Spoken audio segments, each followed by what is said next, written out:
बातमी नांदेडमधून। नांदेडमध्ये सीईटी परीक्षा केंद्रावर गोंधळ झालाय। सीईटीच्या ऑनलाईन परीक्षेदरम्यान इंटरनेट बंद झालं। संगणक नसल्यानेही अनेक विद्यार्थी परीक्षेला मुकलेत। पुन्हा परीक्षा घेण्याची विद्यार्थ्यांनी मागणी केलेली आहे।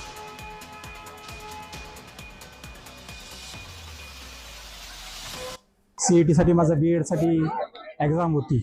मराठवाडा येथे आलो मी। 11 वाजता माझा पेपर होता। पेपर दिला, लॉग इन झाला, सगळं झालं। 4 प्रश्न सोडवले। अचानक काही समजा मुलांचा आवाज आला, गोंधळ झाला। तर नंतर सगळ्यांची सिस्टीम बंद झाली।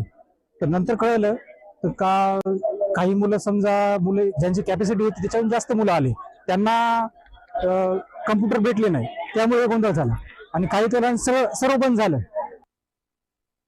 माझा इथं सीईटीचा पेपर होता। आम्ही 9:30 वाजता इथं प्रॉपरली आलो। आल्याच्या नंतर आमची चेकिंग वगैरे व्यवस्थित काहीच झाली नाही। त्यानंतर आम्हाला क्लासमध्ये नंबर, सीट नंबर वगैरे काही लिहिलेले नव्हते। त्यांची मॅनेजमेंट अजिबात चांगली नव्हती। तरी पण आम्ही क्लासमध्ये वगैरे बसलो। आमचे पीसीच लॉग इन झाले नाहीत।